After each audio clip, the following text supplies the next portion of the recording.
All right. I think we finally got it figured out here. For those of you that tuned in at noon, I really apologize. We're new to the live streaming coupled with the scheduled LinkedIn event. So I apologize for that. But welcome to another episode of Unscripted with SST.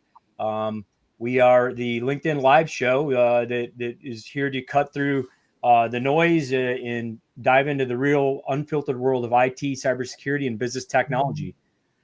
Brought to you by Secure Strategic Technology. We are here to talk about the events and expert insights that are shaping the future of managed IT services, live, raw, and unscripted, just like we have here today with some technical difficulties. I can confirm we're working. I can see it. Good. My guest today, one of the usual suspects, is Bo Elston. Thanks for joining us today, Bo. Thank you. Thanks for dealing with my inadequacies around streaming. So Bo is the COO at SST, the mastermind behind our service delivery excellence, which includes the vCIO role, which happens to be our subject for today. And the title of today's episode is "What is a vCIO and why would I need one?" So I guess with that, Bo, let's jump right into it. So question for you, starting from the ground level. Can you tell us the basics about a vCIO? What is a vCIO?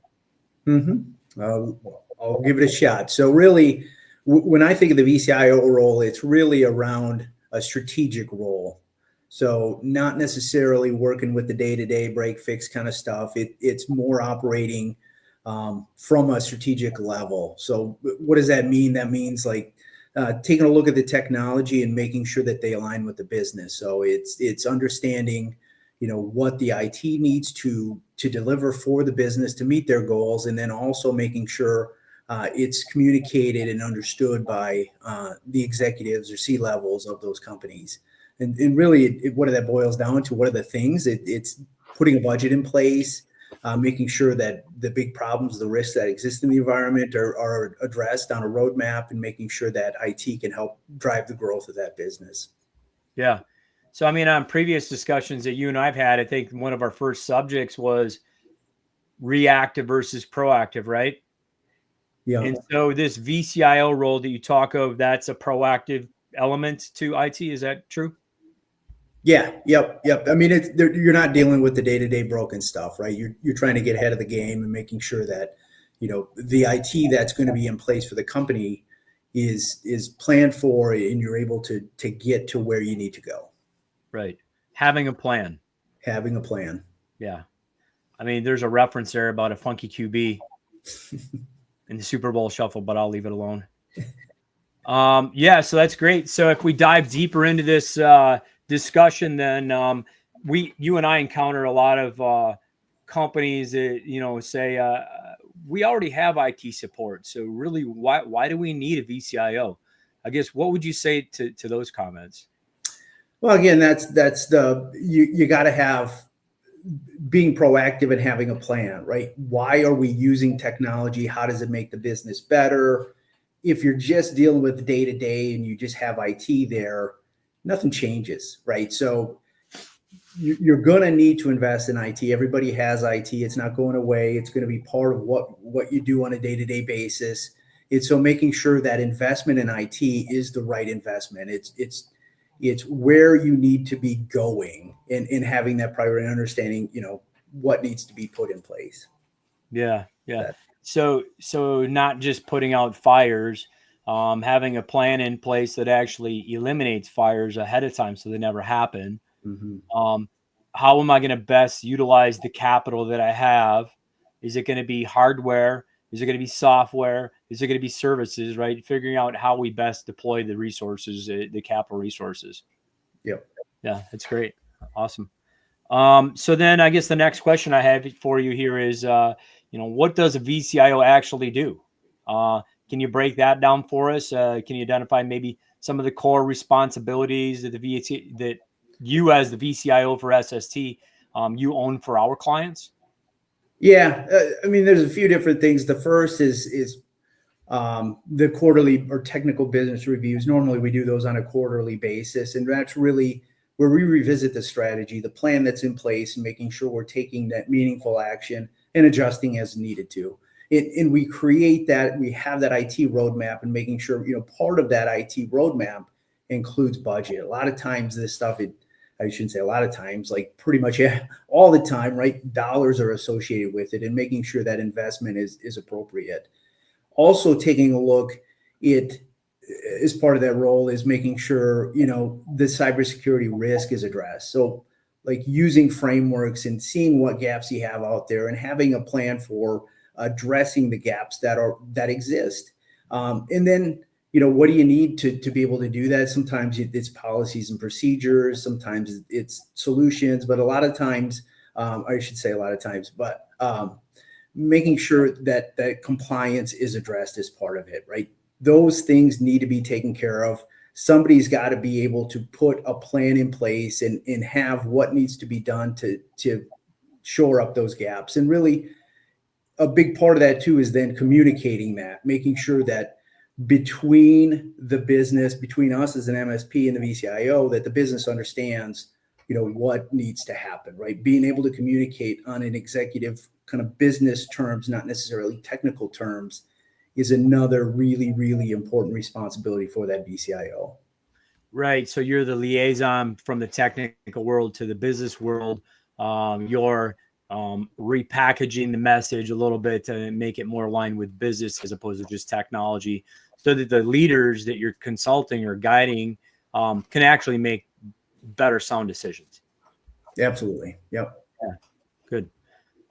So I guess what happens if you don't have a vCIO, and maybe what are some of the risks that are there without this particular role in your organization? Yeah, I mean, what we see, like with companies that don't have a vCIO or don't have somebody kind of looking from that strategic function, is it's just a lot of broken things without kind of a way out of that mess, right? And also too, a lot of exposure to risk, because it's just, you don't have time to deal with things in a methodical fashion and be able to put the dollars to where they're best spent, so that, there's so many things out there, if you're taking a look from a strategic and kind of stepping back and in assessing the situation, that are just easy things to address along the way. And that vCIO is really kind of putting together that roadmap of, okay, these are the steps that we go to change how we're leveraging IT for what we're doing and how we want to empower the business. Like, there's a sequence that needs to happen, or that should happen, that really that vCIO brings that perspective of like, kind of, hey, here's the path out of what we're doing right now and how we can really maximize that IT investment for our business. Yeah. And so along those lines, some of the risks too, to around proactive engagements is really cybersecurity, right? Yeah. And in diving into that part of it, cybersecurity just isn't a tool. It's much more than that. It requires a lot of proactive planning, strategizing, development. Can you touch a little bit on that too? Would clarify a little bit more. I guess I wasn't understanding where you were going with that. Yeah. So do we just talk about, the risks associated with the vCIO role, right? Like, it's not only making sure we have these IT budgets in place, making sure that the technology being deployed is aligned with the direction of the organization. In addition to that, it's this planning of cybersecurity. It's tools deployment, it's skills, but it's also policies and procedures and getting those in place. And I guess that journey, right? Like, can you touch on that and what that might look like? Yeah, I mean, I guess I'm not exactly sure where you're going with that, but a lot of times, with the policies and procedures, it's not just throwing tools at it and adopting new technologies. It's how you use technologies becomes really important. And somebody's got to guide, like, certainly there's some best practices on using technology, but there's some configuration that needs to happen and some interoperability, and in how all of that stuff fits on a big picture is that really needs to be collected, recorded, and shared and adopted and be part of what that business and how they use technology. Yeah, no. And this is great, right? So I'm not doing a good job of delivering the message. This is part of that unscripted experience here. I was just trying to draw out a lot of the planning is not just as we think about technology, but it's also cybersecurity, right? The planning around cybersecurity and the risks that you expose your organization if you don't do it are massive, right? I think historically we think cybersecurity is just antivirus, right? Yeah. Well, it's much more than antivirus, and what we deliver to our customers and what we feel everybody should be delivering. Cybersecurity is 50% technology, 50% planning.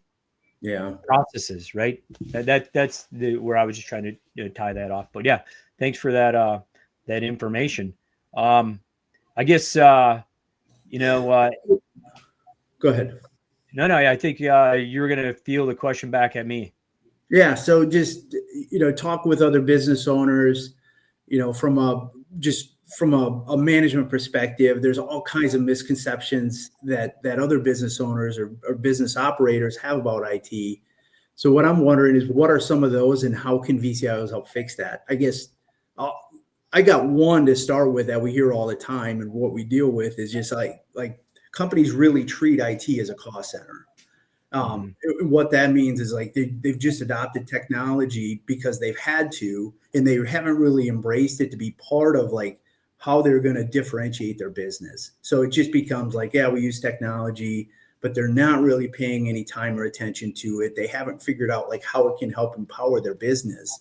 And that's one thing, like, it's so enlightening when we sit down, kind of have those first meetings with the customers, and like, okay, yeah, technology is, we do A, B, and C with it. And it's like, but have you thought about, like, C and D, how this could really transform your business by just, integrating these systems, and how long that takes to get from B to C. We can automate that. So just trying to leverage the power of technology and investment in it, and change that kind of the flipping of that mindset of, like, oh, this could actually do more than just, like, be something we have to do these manual processes on too, right? Those are, I mean, that's one of the things we see all the time dealing with companies. Yeah. Do you have anything? No, I'd agree with that. What I would say is, it's like kind of describing when we first get involved with a client, right? Usually it is very reactive, very labor intensive, a lot of support going on, fixing broken things, spending a lot of money. And if you're always, you're just going to be running on a treadmill in that type of environment, right? And then we start to, change the mindset, change the thought process of these clients, really start leaning into proactive stuff, really talking about strategy with the vCIO. And now we're really getting to the point where we can use technology and our spend on technology to actually enhance our business, to create a differentiator from our competition, instead of just spending it on, break fix type of things, right? One thing that comes to mind now that is a great way to redeploy your technology capital is through AI, right? Everybody's wanting to know how they can best use AI in their organization. Well, let's say you're an organization that hasn't ever, solved some of the break fix things you have, and then you're going to bring in AI. One is the AI might not work very well, but two is you didn't reduce your support costs and you added more overhead by bringing AI in. It's really hard to find value in bringing that new tool in. But if you start to be proactive around everything, you're going to reduce your reactive support costs. Now you're going to free up those dollars, and you can spend them in better, more efficient ways within your organization that can have an impact to the bottom line. Mm-hmm. Yeah. Yeah. I get, what other misconceptions have you seen out there? Yeah, I mean, I guess we touched on a little bit, but just to bring it back, like a lot of times organizations like, oh, we already have an IT guy, we're covered. And again, we talked about this, right? I mean, this is that whole thing. You have an IT guy. I'm sure they're doing a great job. They're probably, supporting your environment, very adequately, right? And they're maybe even deploying tools, and the tools are running efficiently in your environment, and they might even have some good skills. But really, that IT guy doesn't necessarily have the knowledge or experience to handle the vCIO element of the proactive stuff that we do. And or they might not even have the time, right? So I think the misconception is I have an IT person, all my technology is taken care of. And what we'd say is you're probably not addressing this vCIO role, and you're not truly establishing a strategy that's going to move your business forward. And whether it's because the resource that you have doesn't have the capabilities or experience, or they may not have the time. Mm-hmm. I mean, the other thing that we see around that, the kind of the IT guy doing this stuff is they find comfort in what they have, right? So then the to adopt kind of the where the business needs to go, it's like they'll kind of shun away from, you know, technology they should be adopting that would help move the business forward, because they're going to be the ones that support it. So now it's going to be more work. Like, I know how this runs. Do I really want to change it?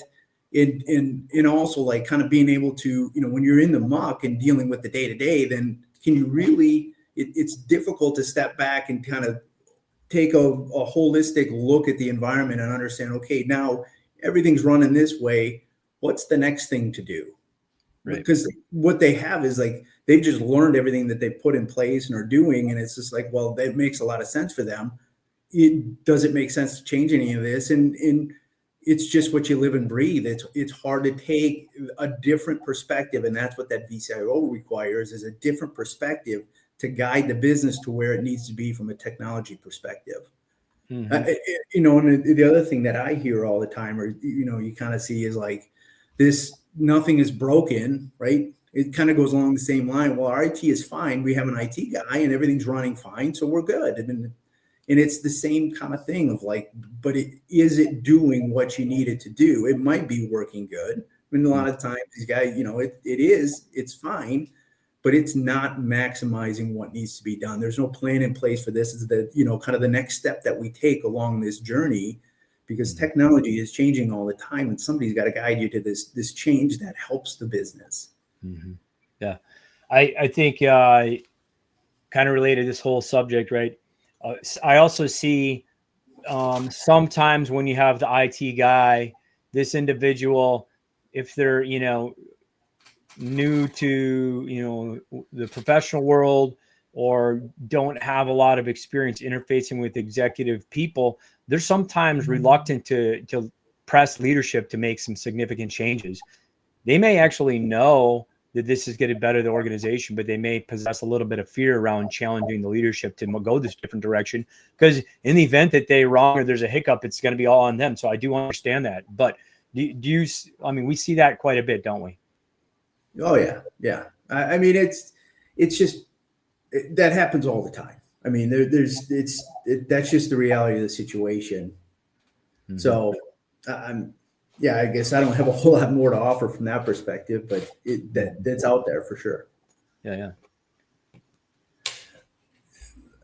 You know, one more thing, just to kind of talk about, you know, the vCIO role in what that looks like versus the IT guy. And just kind of one thing I wanted to talk about a little bit was kind of the qualities of that vCIO, right? What is a vCIO? How does that vCIO operate? And what do they need to have to be successful in it? And really, there's about 4 or 5 different things that I can think of. You know, and it starts out with that business acumen. Like the vCIO has to have a business mind. They have to be looking at things from the business perspective, and not necessarily the hardcore IT perspective. Like understanding, you know, the impact of that technology and not necessarily the nuts and bolts of how it works. The other thing is just like we've talked about time and time again, and having that vision, understanding where the business needs to go from a technology perspective, not what you're doing from a day-to-day. Communicating with the executive leadership, being able to speak to them on business terms and not diving down in all the acronyms that exist in IT. You know, that's an important part, to connect IT to their business. And that's what that vCIO should be, a liaison for that. And really got a couple more things of just thinking about, like being security focused and understanding the risk associated with the security implications. So using like a cybersecurity framework and having gaps and understanding, you know, what's out there, and being able to put together a plan of how to protect that data, the reputation, everything that goes with that cybersecurity risk. And really the last part of that is tracking it. Like, you need to understand where you're at and have some measurements and understand, like, are we on track? Where do we need to go? Looking at that both from a financial perspective, but then a lot of times you can just do assessments and be able to track, like, are we doing what we planned on doing? And that vCIO should be putting together a plan and be able to report on where we're at on that journey. Mm-hmm. Just, never mind. No, that's great. I mean, I do want to circle back on the business acumen piece, right? Like, this is one of those things that I don't know that you really just go to school for this, right? It requires maybe some formal education in some areas, maybe an MBA coupled with a CS degree, but it also is the school of hard knocks, right? Like, you spend a lot of hours in the trenches in a data center with a winter coat on in the middle of the summer, right? Like, so the technology part you understand, and you spend a lot of times having conversations with all different levels of organizations, whether it be mid-management to executive leadership. So this is business acumen and how technology ties into it that you've gained over time, right? It just didn't happen because you took a course or you have a certification.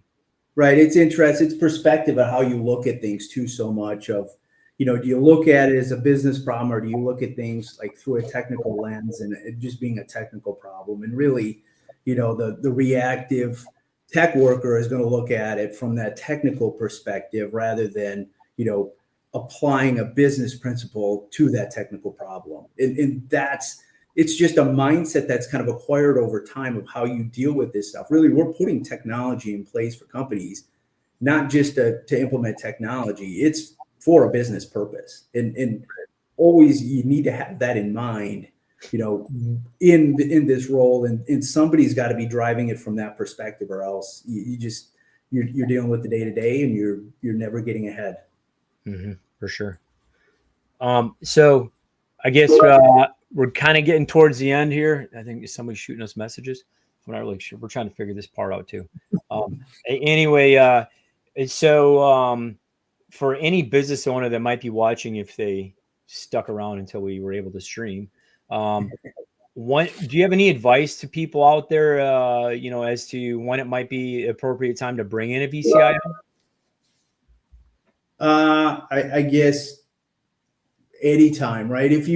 When you don't have a roadmap and you don't have a plan, you feel like you're lost. Like, it's kind of the same old where we just have these same ongoing issues. We've had big problems, we've had little problems, and we just have no idea, how do we get out of here? Like, those are really good indicators that it's time to do something.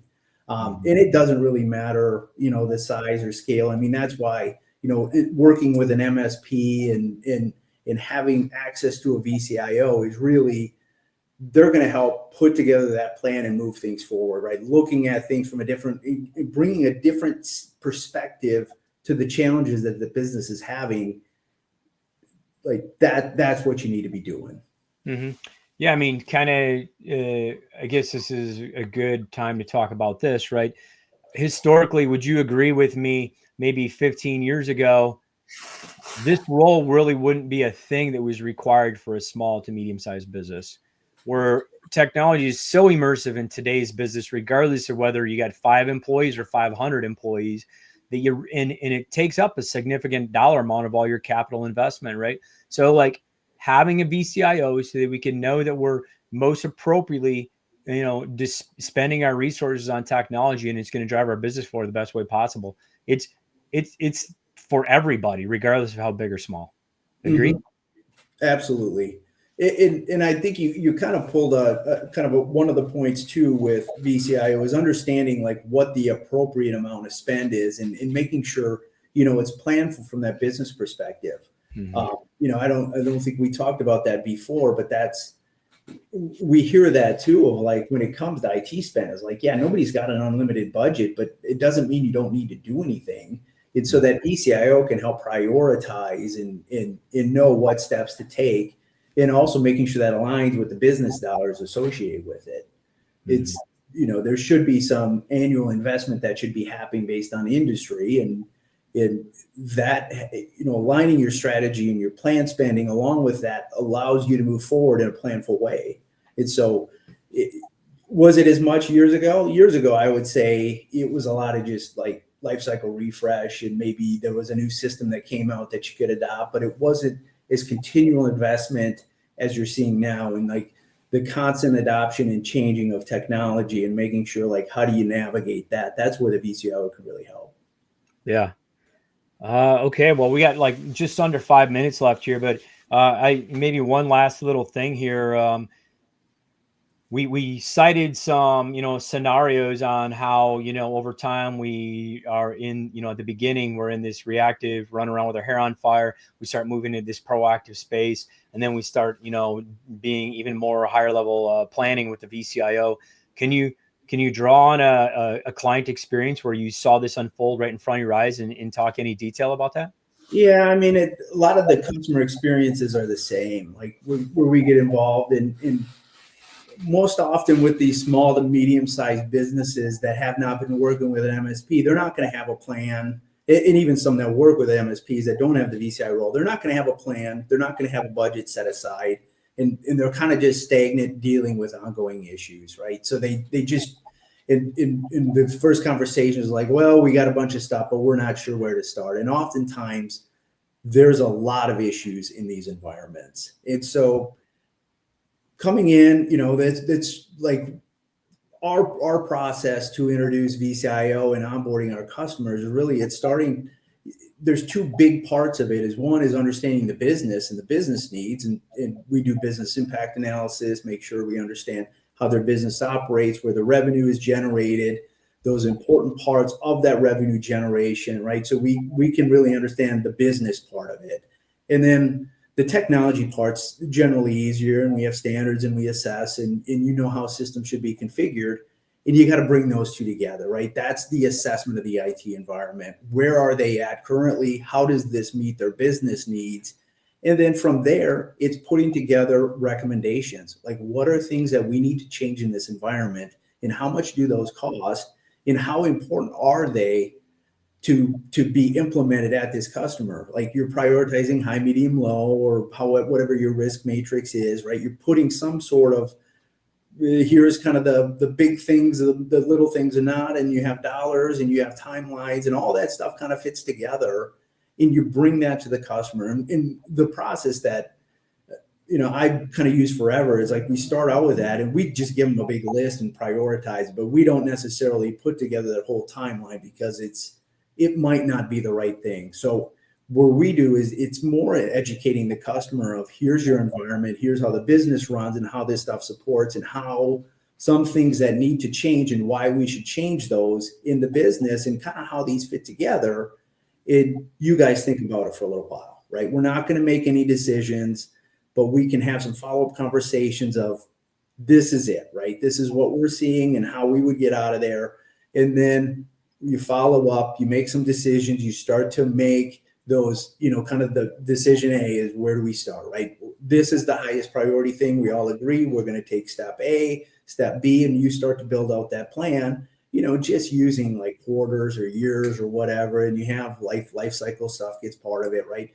You build that baseline strategy, then you can take that first step. And that's where that change starts to happen, is like, okay, now we have a plan.